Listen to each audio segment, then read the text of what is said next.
Shark tank Pakistan episode 5 and pitch number 4 जो कि दी गई बाय साद सईद प्लस कोमल रिजवी जो कि एक्टर होस्ट हैं और मॉडल हैं जो कि रन कर रहे हैं अपना ब्रांड ट्रूली कोमल के नाम से, जिनके अंदर 60% उनका स्किन केयर और 40% उनका हेयर केयर प्रोडक्ट्स और कॉस्मेटिक्स इंक्लूड हैं। So pitch was quite impressive from the start till and और 5 साल से वो ये लोग काम कर रहे हैं। इसमें जो चीज़ मैंने ऑब्जर्व की वो ये था कि जब आप तकरीबन 5 साल का एक अरसा गुजार चुके होते हैं तो आपका जो कॉस्ट एंड बेनिफिट एनालिसिस होता है, जो नंबर्स होते हैं, उनके ऊपर आपकी स्ट्रॉन्ग ग्रिप होती है। और स्पेशली ये जो साथ थे, इनकी बहुत अच्छी जो थी वो ग्रिप थी। प्लस उन्होंने एक वाइज डिसीजन लिया कि जो उनकी आस थी वो ऑलरेडी एक जर्नल, एक कंपैटिबल आस थी, कोई हाई फाई नहीं थी, और उसके ऊपर जो उनकी वैल्यूएशन थी वो भी उसको जस्टिफाई करी थी।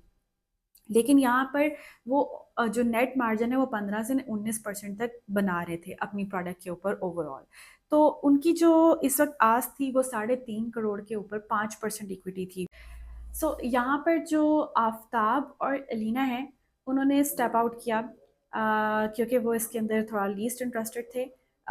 एक्सपर्टीज या आप डोमेन कह लें कि हर एक इन्वेस्टर की एक अपनी स्ट्रेंथ होती है, उसके अगेंस्ट वो नहीं जाते। तो वहाँ यहाँ पर तीन जो शार्क्स हैं उन्होंने डिफरेंट डिफरेंट ऑफर दी। लाइक सबसे पहले रोमाना की ऑफर थी कि वो 3.5 करोड़ पे 30% इक्विटी लेना चाहती हैं, क्योंकि वो 30% इक्विटी के ऊपर काफ़ी हंसी और खुद ही उसको एक्सप्लेन किया कि वो चूँकि मेड इन पाकिस्तान प्रोडक्ट्स को ऑल ओवर द वर्ल्ड लेके जाना चाहती हैं, तो उसके ऊपर काफ़ी सारी जो स्ट्रगल्स और एफर्ट्स होती हैं वो रिक्वायर्ड होती हैं। तो इसलिए वो 30% इक्विटी पे काम करेंगी, क्योंकि इस पर उनको भी बहुत सारा काम करना है। फिर राबील ने ऑफ़र को ज्वाइन किया कि ठीक है, मेरी भी ऑफ़र इसी तरह की थी और मैं जो हूँ वो रोमाना के साथ इस ऑफ़र को ज्वाइन करना चाहूँगा 3 करोड़ पे, 3.5 करोड़ के ऊपर 30% इक्विटी पे। तो यहाँ पे जुनैद इकबाल ने बड़ी सेंसिबल ऑफ़र एक पिच की, जिसमें उन्होंने कहा कि वो 3.5 करोड़ पे 15% इक्विटी पे देंगे और जो टॉप ऑफ लाइन जो उनका है उसके ऊपर वो 15% रॉयल्टी चार्ज करेंगे, which is quite sensible offer. तो यहाँ पर जो 3.5 करोड़ जब तक पूरे नहीं होते उसके ऊपर वो 15% रॉयल्टी चार्ज करेंगे, और जब रॉयल्टी ख़त्म हो जाएगी, उनके वो डेट पूरा हो जाएगा, तो वो सिर्फ 15% इक्विटी को करेंगे। तो यहाँ पे काउंटर ऑफर दी बाय साद ने, जो कि काफ़ी निगोशिएशन में भी अच्छे थे और नंबर्स में भी अच्छे थे। उन्होंने कहा ठीक है, हम इसको 3 करोड़ कर लेते हैं और इसके ऊपर 5% जो है आपका आ जाएगा, एक्विटी आ जाएगी, और 20% जो है रॉयल्टी आ जाएगी। तो यहाँ पे राबील ने उनकी करेक्शन की कि हम अपनी जो आस्क है उसको नीचे नहीं कर सकते, उसमें रॉयल्टी या इक्विटी को एडजस्ट कर सकते हैं। लेकिन तो उन्होंने कहा कि ठीक है, why not, we can go with the 3.5 crore for 5% equity and 20% royalty. ये ऑफर जो है वो शार्क्स को कुछ समझ नहीं आ रही थी। द रीज़न इज़ दैट कि यहाँ इक्विटी बहुत कम मिल रही थी और रॉयल्टी पे वो थोड़ा ज़्यादा फोकस कर रहे थे।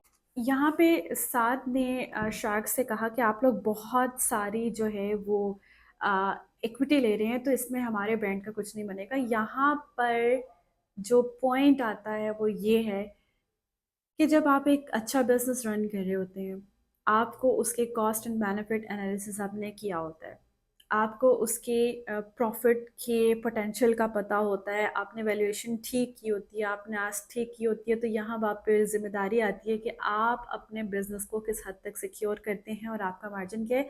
देखिए, इन्वेस्टमेंट लेने के चक्कर में हम कभी भी अपने बिजनेस को स्टेक पे नहीं लगा सकते जिसमें फ्यूचर में नुकसान होगा।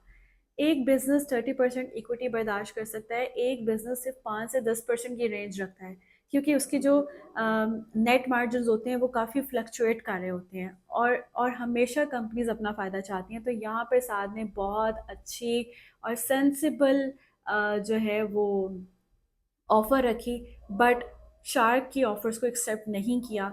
उसके अगेंस्ट उन्होंने कहा कि हम इतना आपको ऑफ़र ही नहीं कर सकते इक्विटी, क्योंकि ऑलरेडी इसके अंदर 2 पार्टनर्स हैं और उन्होंने अपने बिजनेस के फ़ायदे को लॉन्ग टर्म सोचते हुए तमाम शार्क्स की ऑफ़र्स को एक्सेप्ट नहीं किया। वो बगैर कोई इन्वेस्टमेंट रेस किए बहुत ही ग्रेसफुली यहाँ से स्टेप आउट किया।